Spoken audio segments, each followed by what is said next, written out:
안녕하세요. 김유갑의 경제부동산입니다. 구독, 좋아요 부탁드립니다. 집값이 역사상 유례없이 빠른 속도로 폭락 중입니다. 1주택자 큰일 났습니다. 무조건 여기로 갈아타는 것이 좋습니다. 집값이 계속 떨어지면서 무주택자보다도 가난한 1주택자가 점점 늘어나고 있으며 폭락 후에 가격이 오르지 않은 곳을 보유한 분들이 많습니다. 언제 갈아타기 하느냐에 따라서 자산 가치가 8배까지 벌어집니다. 부동산 폭락장애 실거주라는 명목으로 내 집을 진단하지도 않고 방치하겠습니까? 유료상담은 010-3999-8898 주말에도 직접 아파트 매도 타이밍을 추천해 드립니다. 1주택자 큰일 났다. 무조건 여기로 갈아타세요. 부자들 꼭두각시가 돼서는 안 돼요. 일반 서민들이 이렇게 꼭두각시가 돼서 그냥 같이 춤을 추고 그러는데 여러분들 스스로 깨어서 아주 절호의 타이밍이나 절호의 입지, 절호의 물건, 절호의 상황이 오면은 매입을 해야 합니다. 자, 이제 폭락장 재테크 대박 3가지 매매, 분양, 추가 매입을 간단하게 짚고 넘어가 볼까요? 자, 먼저 보면 폭락장의 대박 3가지 매매 관련 자, 조건. 일단 여러분들은 집값이 떨어지면 폭락을 하면 매입을 해야겠죠. 실거주도 폐지되고 최소 금액으로, 왜냐? 쌀 때니까 최대 효과를 누릴 수가 있어요. 두 번째 방법, 폭락장애 무주택자들은 실거주나 갭 투자를 하셔도 돼요. 그리고 1주택자는 가만히 있으면 절대 안 돼요. 내가 가지고 있는 매물은 몇백만 개, 몇천만 분의 1밖에 안 돼요. 그러면 그 근처에서라도 제일 좋은 걸로 갈아타려고 노력을 해야죠. 1주택은 갈아타세요. 자, 선택, 서울 상급지가 가장 좋긴 한데 또 대단지, 호재가 많은 지역, 본인이 여건에 맞는 상황에서 갈아타면 됩니다. 자, 두 번째는 분양이 있어요. 조건, 분양만 있는 게 아니라 분양, 분양권, 미분양. 분양권 전매가 가능하니까 이건 아무 때나 잡을 수가 있어요. 지금 가능하지는 않고 아마 6개월, 1년 떨어지면 모든 것들 미분양이 많이 나와서 좋은 매물들이 미분양 날 거예요.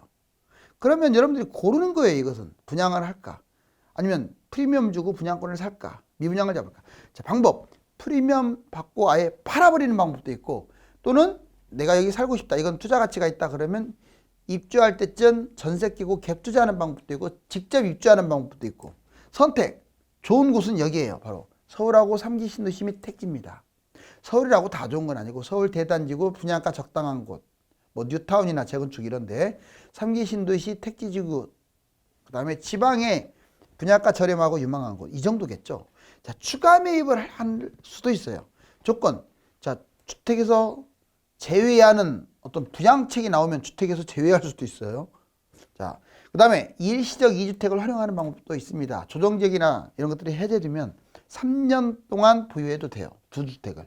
그게 일시적 2주택이죠. 자, 그 다음에 자녀 명의로 잡는 거 꼭 잊지 마세요. 돈 많다고 잡는 거 아니에요. 제가 5천만 원이라도 잡을 수 있다고 했잖아요. 방법은 전세 끼고 투자하는 갭 투자 또는 분양 후 똑같이 추가 매입. 그러니까 집에 하나 있어도 분양 하나 받으시라고요. 그래서 일시적 2주택으로 끌고 가라고요. 앞에 있는, 여기 보세요. 선택, 서울이나 상급지를 잡는데 앞에 있는 것은 지어진 거, 뒤에 있는 건 분양, 분양권, 미분양이야. 그래서 1+1 또는 분양, 분양권, 미분양을 2개 잡을 수도 있는 거예요. 좋은 곳이면. 또는 집을 2개 일시적으로 잡고 분양권은 집에 들어가지 않으니까 하나 잡을 수 있고, 또는 2개씩 잡을 수도 있고. 이거는 본인의 돈에 맞게끔. 자, 이제 매도자 경우의 수 4가지 아주 중요합니다. 이거는 제가 또 새로 업그레이드 한 거예요. 새로. 이제 이번에는 인천 서구 청라에 있는 청라 호반 베르디움 29블럭. 자, 33평짜리 4평 다 되죠? 이 아파트를 봤더니 여기 9억 언저리까지 찍혔다가 떨어져 가지고 6억 6천. 세상에 9억이 6억 6천. 근데 이 아파트만 그런 게 아니라 거의 다 그래요. 매물 한번 보실래요? 초록색. 길게 늘어졌죠. 10억부터 아예 그냥 6억까지 있는 거예요. 매물이. 여기서 중요한 것은 이만큼 90%는 다 허위야. 허위 매물. 누가 이거 사지도 않아. 여기 밑에 매물보다도 더 싸게 거래된다는 거 꼭 기억하세요. 자, 그걸 말하려고 하는 게 아니라 이게 보세요. 2021년 작년에 8억 9천, 거의 9억이죠. 9억 갔던 게 이번에 6억 6천까지 얼마 되지도 않고 이렇게 떨어져 버렸어요. 여기 보시면 떨어진 게 나오죠. 자, 그럼 이럴 때 이렇게 많이 빠졌는데 팔아야 합니까? 여기 보시면 4억부터 올라간 것을 알 수 있어요. 그러니까 6억까지 떨어진 것은 얼마든지 4억까지는 아니래도 5억 밑으로 4억 5천까지 추락할 수도 있습니다. 자, 조건 9억이 6억 6천으로 떨어져서 현재 35% 폭락입니다. 두 번째, 지금 6억 6천인데 매도를 해서 관망을 했다가 이제 싸게 잡는 거잖아요. 바로 잡는 게 아니에요. 기다렸다 잡아야 돼요. 월세 살다가. 자, 그럼 봅시다. 이란 지금 팔아버렸어. 얼마에? 6억 6천에. 자, 서울 6억짜리 그냥 갭 투자했다고 보자고요. 팔고 나중에 바닥장에서. 그러면 22억짜리가 14억으로 떨어지면 이 14억짜리는 6억으로 잡을 수가 있어요. 그쵸? 이 팔았던 돈으로. 그런데 이게 30억까지 갑니다. 결국은 14억에 잡아서 30억 가니까 16억을 버는 거죠. 엄청나죠. 그 다음에 두 번째 한 서울 6억 실거주. 자, 12억에서 6억 18억. 이번에는 이제 서울에 실거주를 하게 되면 이렇게 비싼 거 못 잡죠. 12억이 6억으로 떨어진 거 6억 딱 맞네요. 이거 실거주 하는 거예요. 결국 얘는 또 18억으로 가니까 12억을 벌 거예요. 갭 투자보다는 훨씬 못 벌었죠. 이번에는 송도. 나는 인천 떠나기 싫다. 여기가 청라니까 송도에 6억짜리 실거주. 이제 바닥에서 잡으면 12억이면 제일 비싼 아파트잖아요. 30평대. 그럼 6억으로 빠질 거예요. 그러면 이게 결국은 또 12억으로 올라갑니다. 6억을 벌어요. 서울이 아니라서 회복하고 끝나는 거예요. 그 다음에 계속 끝까지 부여한다. 그러면 이 9억 아파트가 4.5억까지 떨어졌다가 다시 또 9억 회복할 거예요. 그런데 이제 6.6억을 기준으로 봐야 하니까 얘는 결국 회복한 금액의 2.4억. 결국은 어떤 경우의 수를 따져도 사안 끝까지 보유하는 게 제일 바보짓인 거예요. 그 근처에 괜찮은 아파트로 갈아타면 벌써 2배 이상 먹고 서울 쪽으로 진입하면 더 먹잖아요. 꼭 이거 기억하세요. 이번에는 1주택 아파트 매도 타이밍 4가지 갈아타기 수익률. 비슷한 말인데 1주택 주택이 하나 있는 분들은 꼭 이걸 기억하고 있어야 돼요. 명심보감처럼 기억하고 있어야 본인이 부동산으로 손해를 안 볼 수가 있습니다. 자, 지금 매도하는 게 가장 좋아요. 원래는 지금보다 이전에 매도했어야지. 그쵸? 그래야 고점에 매도했겠죠. 근데 지금도 아직 배꼽까지 안 떨어졌어요. 이제 가슴이에요, 가슴. 잘 팔리지는 않지만 수단 방법을 가리지 말고 매도하는 게 좋겠죠. 물론 여기서 매도라는 것은 투자를 생각하는 사람, 돈을 생각하는 분을 말합니다. 최고가 10억짜리가 지금 8억에 떨어졌다. 그럼 2억 손실 보고 팔아버리세요. 그러면 13년 하락장 때 월세나 전월세 살다가 18억짜리가 10억으로 올 거예요. 그러면 대충 이 10억짜리를 하락장에 매입하는 겁니다. 그러면 10억 아파트는 결국 26억까지 갑니다. 왜? 지금 18억짜리가 떨어진 거니까. 그러면 10억이 26억으로 가면 자 16억을 벌었는데 2억 여기 손실 봤으니까 빼면 14억. 엄청나네요. 가만히 있을 이유가 없죠. 그러니까 고점에 손해를 봤어도 매도하는 게 또 바닥에서 좋은 걸 잡게 되니까 이렇게 많이 버는 거예요. 이번에는 하락 과정에서 이제 도중에 뭐 내년이 됐든 6개월 있다가 됐든 자 최고가 10억이 과정상 좀 더 떨어지겠죠. 지금보다 7억으로 빠졌어. 3억이나 손실 봤는데 그래도 계속 빠질 것 같으니까 자 아예 팔았다가 1에서 3년 하락 바닥장에 이때는 이제 손해 1억 봤기 때문에 16억짜리가 9억으로 빠진 거 잡겠네요. 자 그러면 16억이 9억. 결국 9억 아파트가 22억으로 올라가니까 자 13억이 3억. 결국 순이익은 10억이 남습니다. 자 이번에 바닥장에서 이제 매도한다고 보자고요. 에이 나는 귀찮아. 그냥 끝까지 끌고 가다가 내 거 많이 빠지면 비싸는 것은 더 떨어지겠지. 그냥 그때 갈아탄다. 이것도 좋은 방법이에요. 최고가 10억이 바닥 한 5억까지 빠졌다. 그럼 5억 손실 봤네요. 자 1에서 3년 하락 바닥장에 13억이 이제 7억까지 13억짜리 밖에 못 잡는 거야. 이게 7억으로 빠진 거겠죠. 7억 빠진 걸 잡았어. 결국 7억 아파트가 19억까지 갔습니다. 그래서 12억에서 이제 손해본 5억을 빼니까 순이익은 7억이 남아요. 어때요? 14, 17억. 그래도 갈아타기 안 한 것보다 훨씬 많이 버네요. 그쵸? 바닥장에 갈아타도. 가만히 있는 바보들은 이렇습니다. 그냥 부유하신 분들은 내 것이 최고다고 착각하시는 분들 10억에서 바닥 5억.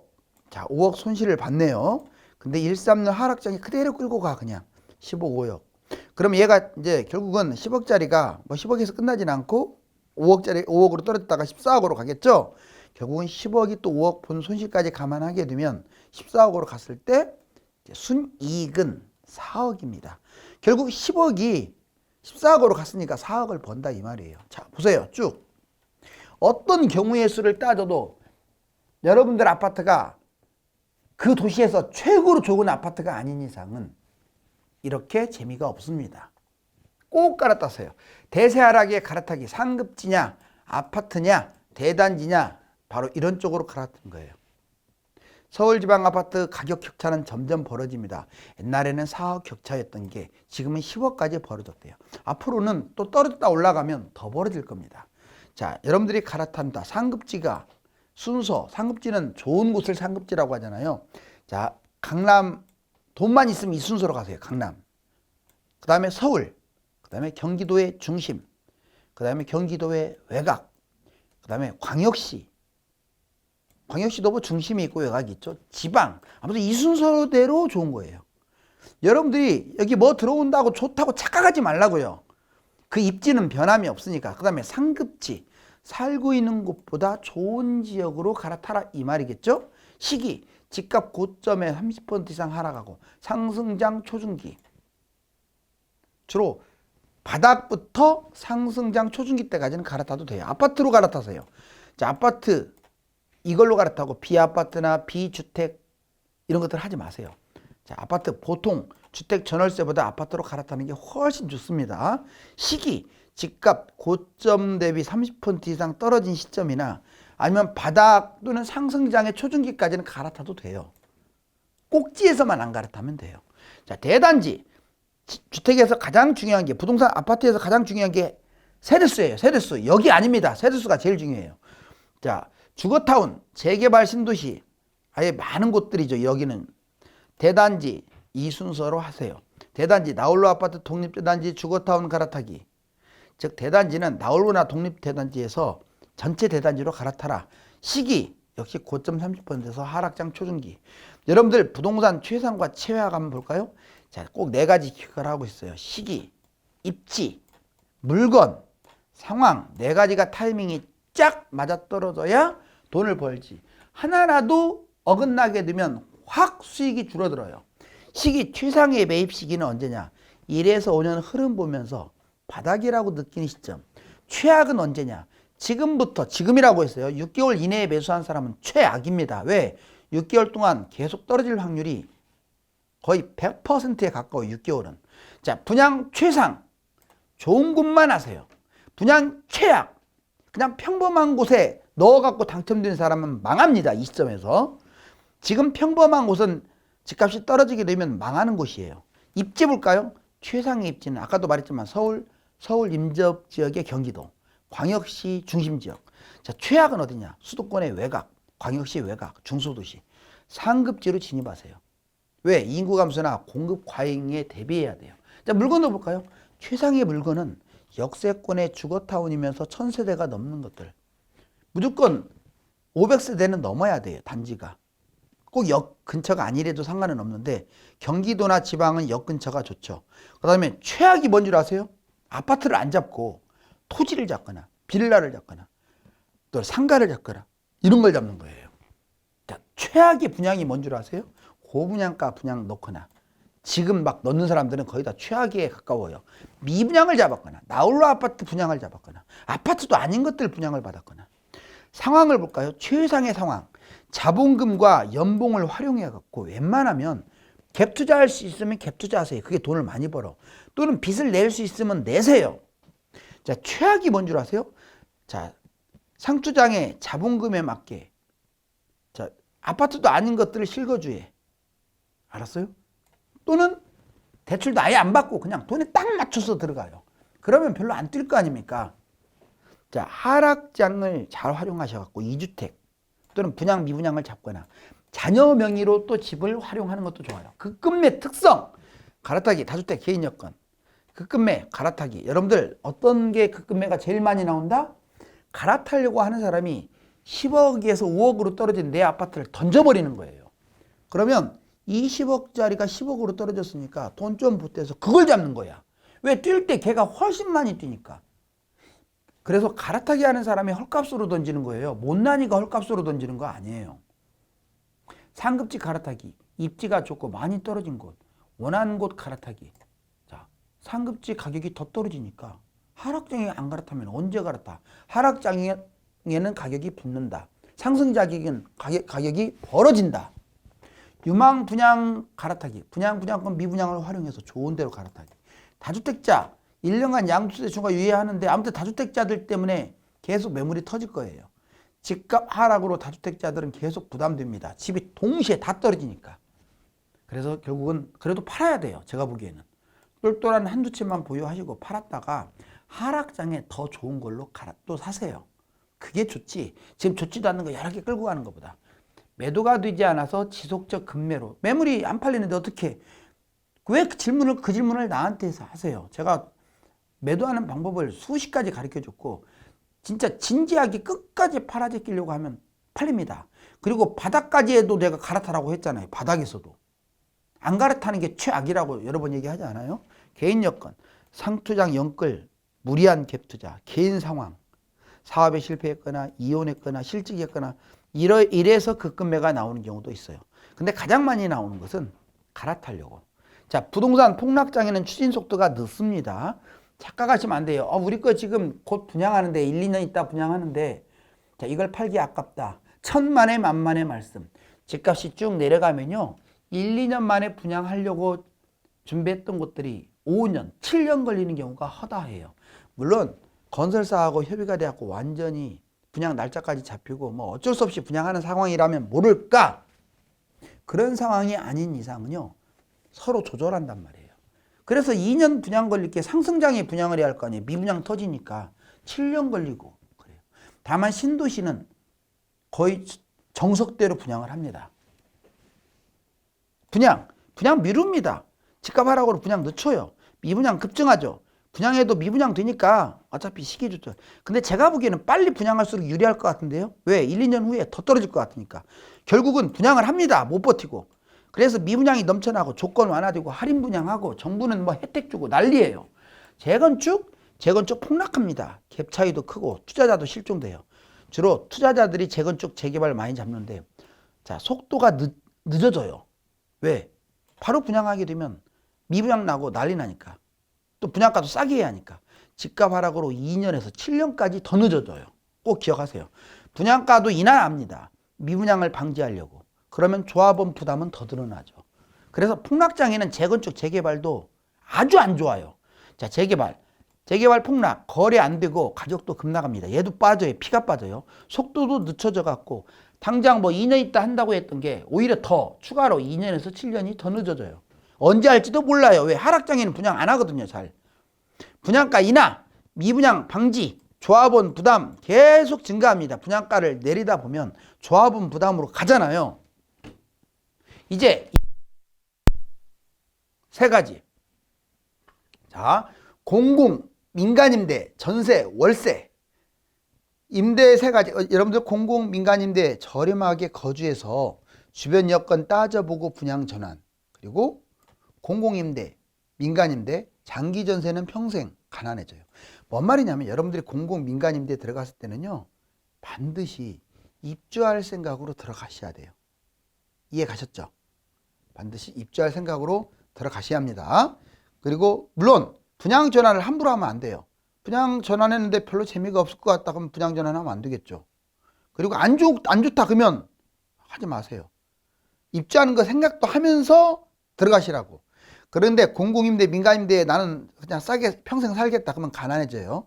인플레이션 때문에. 자본금이 적더라도 모아가지고 반드시 내 집 마련하세요. 웬만하면 평생 임대 살 거라면 들어가지 마세요. 다만 돈이 나는 없어. 5천만 원밖에 없고 평생 임대 살 수밖에 없어. 그러면 가세요. 자, 전세, 깡통 전세 조심하세요. 타이밍을 놓칠 수가 있어요. 지금은 2년, 3년 무조건 빠진다는 보장이 없으니까 이제 지금부터 서서히 올 겨울, 내년 들어가는 사람들은 전세보다 전월세나 월세로 가세요. 그래야 빨리 빠져나와가지고 집을 살 거 아니야. 돈이 묶여버리면 안 돼요. 자, 그 다음에 전월세나 월세. 집값 폭락하면 여유자금으로 갭 투자를 할 수도 있고 실거주도 할 수 있어요. 이해 가셨죠? 임대 가장 안전한 비율은 아파트 기준으로 50%입니다. 투자 수익률 봤더니 달러는 30% 증가했고 주가는 3배 증가했네요. 뭔 말이냐? 경제 위기 전에 투자하는 것은 달러 금이잖아요. 대략 한 1300대에서 1300, 400에서 매수한 사람들 금융위기라도 터지면 30% 먹습니다. 자, 주식은 이건 이제 경제위기 후에 바닥에서 잡았을 때, 지금 말고요. 지금 이렇게 못 먹어요. 잃어요, 지금은. 자, 아예 주가가 코스피가 1000이나 1200선까지 내려왔을 때 그냥 묻어놔버리면 3배 뛰어요. 1억이면 3억이 먹는다. 비트코인 아예 그냥 바닥까지 왔다. 그러면 비트코인은 많이 빠질 것 같아요. 그래서 오히려 3배에서 8배까지. 그런데 이거 보세요. 아파트는 아예 그냥 바닥에서 잡게 되면 기본 10배까지도 먹을 수가 있습니다. 갭 투자하면 10배, 실거주하면 뭐 2배에서 5배까지. 이제 원화 폭락 투자해야 하나 기다려야 하나. 많은 사람들이 원화 가치가 떨어지는데 이러다가 휴지 조각 되는 거 아닙니까? 아예 자산에 투자하면 어떨까요? 원화 폭락 현금 위험하니까, 또 은행도 금융부실 터지면 내 돈 잃어버리니까 아예 지금 주식 부동산 투자를 해버리는 게 어떨까요? 그럴싸하죠. 이건 무조건 X예요. 은행이 부도가 나는 것도 나오겠죠. 근데 2금융권, 3금융권이나 부도나고 1금융권도 나봤자 한 군데인데 그거 하나 부도난다고 돈을 이곳에 투자해요? 여기 보세요. 현금 확보했다가 원화 폭락 하더라도 현금을 계속 끌고 가세요. 그러면 경제 불안, 경제 위기가 터지게 되면, 자, 잘 보세요. 원화는 좀 더 떨어지지만 주식하고 부동산은 반토막 나버리는 거예요. 이런 것은. 그래서 이때 덜 떨어진 원화로 엄청나게 떨어진 주식과 부동산을 잡는 거예요. 자, 지금 아파트가 완전 구렁텅이 속으로 빨려 들어가네요. 조금 지나면 안 보일 것 같네. 자, 이제 부동산 하락은 누구에게나 기회입니다. 무주택자는 아주 싸게 매입할 수 있고 1주택자는 더 좋은 곳으로 갈아타기를 할 수가 있습니다. 자녀들도 내 집 마련과 투자를 할 수 있죠. 감사합니다.